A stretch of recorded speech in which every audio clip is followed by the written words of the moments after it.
Welcome back, Hallmark Hot Takers, to episode 10 of season 4 of Hallmark Hot Takes, where we watch, rate, and review all of the Countdown to Christmas movies from the Hallmark Channel. And here to explain our complicated yet very rigid rating system is Jason. Ow, that's a candy cane based rating system. From 1/2 candy cane to 5 candy canes. Mm-hmm. Add them together, get a score out of 10 candy canes. And that is based on how much we liked or disliked this movie. So tonight's offering is called Everything Christmas, starring Katherine Barrett, Tori Sevier, who's Canadian, so I'm assuming it's a French pronunciation, Cindy Busby, and Matt Wells. So meet LJ, who decides after her boss is going to make her work through the holidays to quit her job. Just puts a Post-it note right on her computer saying, I quit. And convinces best friend Tori to come with her on a road trip to the town of Yuletide Springs. She had promised her grandma, made like a deathbed promise that she would get there. Her grandma and her always talked about this, and they never got there before her grandma died. And they made a special ornament that they handmade together that they were going to hang on the tree on Christmas Eve. So LJ convinces Tori to come with her. But on the way, they have a little car trouble and run into Zack, the town of Clover Bend's ace mechanic. And they also run into a guy named Kris Kringle. And so through their interactions with Zack and Kris, they end up in Clover Bend, and they found out that Kris is a musician, and he goes to... Oh, what? Not a musician. A magician. He's playing the guitar. He might be a musician, but in this movie, he's a magician. There we go. And he does some things for the local kids and brings them all presents from his truck that he has. And it ends up that he sends LJ and Tori kind of to where he wants them to go via some gifts he gives them and some brochures. And they end up meeting back up with Zack and newcomer Jason, who kind of hits it off with Tori when they end up in his aunt's hometown for some reason. And all of these are obviously very coincidental. They start to believe that he might be the real Kris Kringle. So they end up in Yuletide Springs, and Tori, gosh, I keep saying Tori, LJ hangs the ornament on the tree only to have it break. And it's very upsetting, and she goes into this shop from a coupon that Kris gave her, and she finds an exact replica of the ornament that she made with her grandma, and she hangs that on a tree, thus fulfilling the deathbed promise. And her and Zack kiss and hit it off, and we are assuming that also Tori and Jason kiss and hit it off, although that was not they shown. Were making out in the corner. And they spend the holiday in Yuletide Falls all together, and we find out that Kris is not really Santa Claus. He's just a real great magician, and that is Everything Christmas. That was a great recap. Thank you. I loved it. It probably didn't make any sense. That's okay. That's okay. That's fine. Let's do the review. All right, so let's review. Where are we starting here? Where are we starting here? I'm starting with likes. Anyone who is a fan of the show, if you are one of our 55 subscribers, you know that sometimes when we start with likes, it doesn't always go well. So we'll see. Wherever we start is the opposite of what it's going to end at. Well, spoiler. Hello. Spoiler alert. All right. What do you like? Slim pickings. What do you like? What I liked there. Okay. I liked the bit of Santa magic in this movie. Like I thought that was. Santa had a really sweet red truck. He did have a sweet red truck. I thought it was kind of cool that the ornament broke. It was a little bit of suspense in this movie. Outside of this movie, it was really bad. Hey, you can't say that. Oh. Yet. But the ornament broke, so it gave a little bit of drama in this movie that had not much going for it. St. Mark's Church, again, love. They had a church. I love churches. We love churches. We love Jesus. We love Jesus. And overall, I like the magic. There was a little bit of magic in this movie. Other than that, I've tapped out of likes. Okay. I didn't get into my dislikes. I tapped out. I'm over. You're up. Okay. Okay. So there is a manger scene in this movie, which I also thought was great.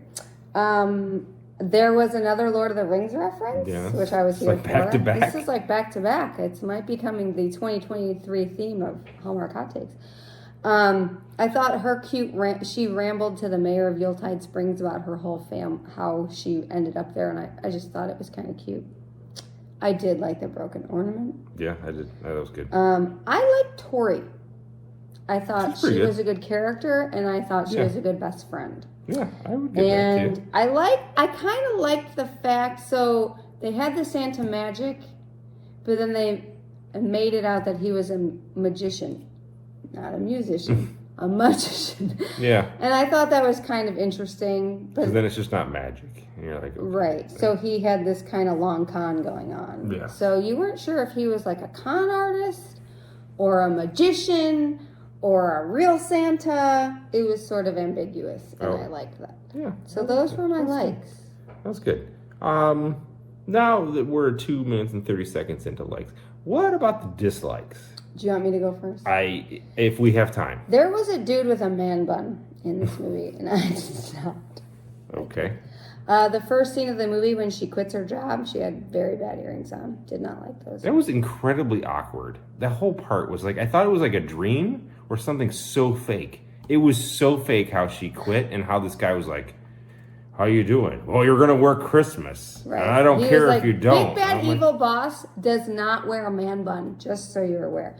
Big Bad Evil Boss wears a suit, and he's got really dark hair, and it's usually slicked back. Big Bad Boss does not wear a man bun. I thought it was like a dream or some sort of like mockery of what that instant would be, and it wasn't. And I'm like, this is an odd way to start this movie. She quits her job. She puts a Post-it note on her cubicle or her computer screen, and she leaves all of her decorations. She leaves all her crap there. She just walks away. She doesn't take any of her stuff with her. She just quit. I thought that was not believable. And why quit? Just get fired. Like unemployment, idiot.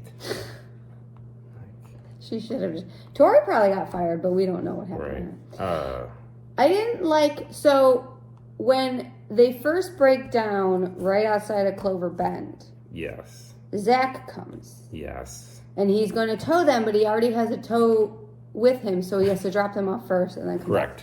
And in the interim, Kris comes. Yep. And fixes their belt. Yes. So that they can leave. Yes. But that part never made any sense to me, because why would they have it in the plot that he fixes the thing that could make them leave, when it should have been that he did the thing that was supposed to make them stay? It was kind of weird. I didn't understand. I thought the whole meet cute was ridiculously awkward.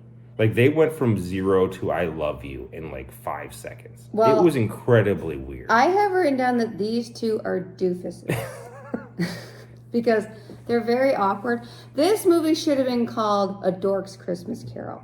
Everything dork Christmas. Everything dork related was in this movie. It wasn't, though. And well, no, doofus. But like the doofus. Okay, a doofus's Christmas Carol. Yeah. Okay, how's that? Because I get it. I like how they went from like, we're going to this really cute B&B, and then they stay at this motel. Right. And they're like fine with it. There was no story to this. It didn't really have a plot. It had no plot whatsoever. Other than getting to Yuletide Springs. It was very lacking in any kind of plot. No one wrote this movie. No one wrote this movie. This was improv. The whole thing was improv movie. There's no way anyone wrote this movie. You are very aggressive. It was so bad. Okay, it wasn't that bad. All right, LJ is talking to Kris, and he says they're getting in his car because he has a flat tire or some crap, and he gets in their car so they can take him to the next town, and he says, let's get going. And she says, don't you mean on Dancer and Prancer? That's not how it goes. It goes on Dasher, on Dancer, on Prancer. If you're writing a Christmas movie and you don't know who the first reindeer is in the song, shame on you didn't like that. I don't think you understand. There were no writers. This was improv by the actors. I'm giving the actors a lot of credit in this movie because there was no writing. Wow. I think there was writers credited on this movie. No, they shouldn't have been. It's like she didn't get Zack's number upon their first meet cute when, as Jason said, they were like head over heels already. Neither of them thought to get the other's number, and I thought that was not believable. It was so strange. It was like 3 days to go east. Where in the hell were they from? Even if they were going to Maine, I feel like they probably started in Chicago, even though they didn't say. No. It wouldn't have taken a full 3 days to get there. This was awful. No. The only person lucky in this was Grandma. Because she was dead? Because she was dead. I didn't understand why Zack, as a mechanic, was selling parts to other mechanics. I thought that was weird. Yeah, and it was same day, too. He's like, I got this order today. Right. It's like he had nothing better to do than deliver a box of rotors to a city over. Like, you wouldn't just... And I don't know if it was a city over. Like, they were supposed to be traveling great distances to get there in 3 days. And what was with this... Kris Kringle knows this secret route that's going to take us less time. A secret route that Google doesn't know, by the way.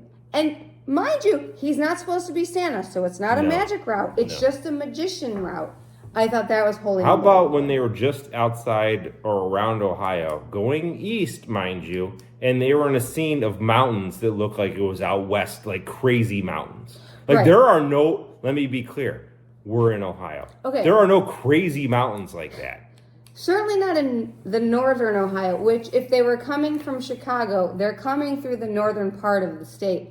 It's flat. Like these are snow-capped, flat legit, as can be. Legit mountains. We live in Cleveland.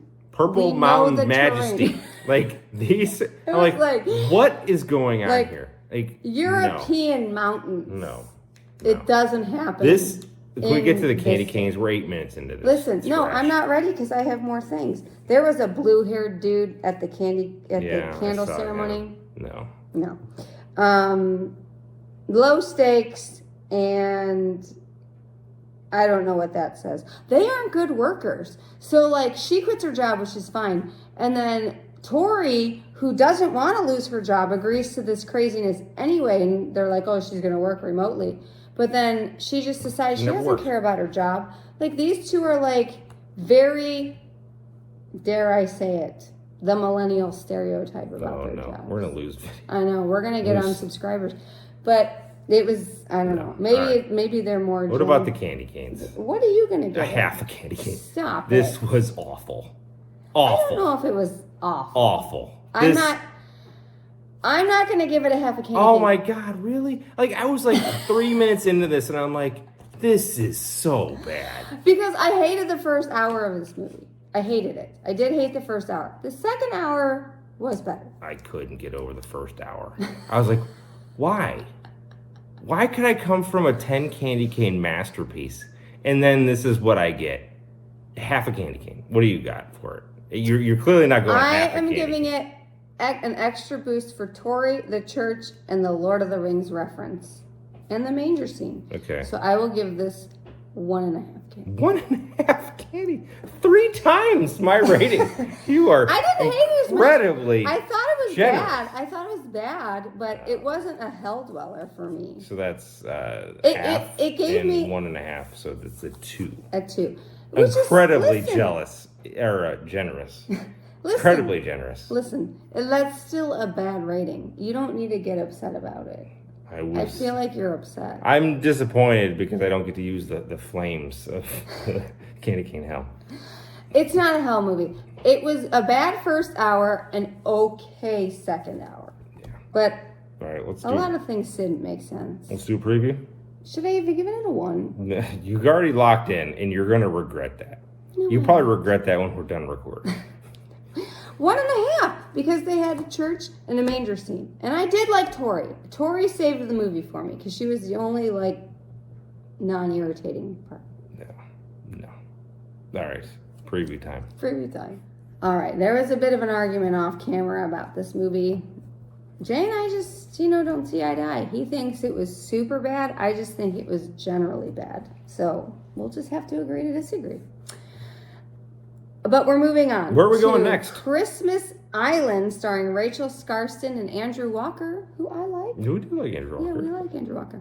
So when a snowstorm diverts Kate's first private flight en route to Switzerland's Christmas Island, she must team up with air traffic controller Walker. Oh, no, that's the actor. No. That's me. That's my fault. Air traffic controller Texas Walker. Walker, Texas air traffic control, to secure her dream job as the family's pilot. Because she's a private flight pilot. So she's trying to become their pilot for the flight. I'm a little confused about this write-up. It's going to be great. And not just because I botched it. I'm going to go on a limb here and say I'm going to give it a better rating than I did today. You don't know that. I feel confident. You don't know that. I feel confident. I feel like you are really Rachel. setting up the viewers for something you may not be able to deliver on. Christmas Island, the title itself is a half a candy cane. But they get that already. That's true. It's the lowest you can go. That's the lowest you can get. We've had arguments about nothing. You can't give 0. Like just showing up. You get a nothing. half a candy cane for just trying. Yeah. It's the participation trophy.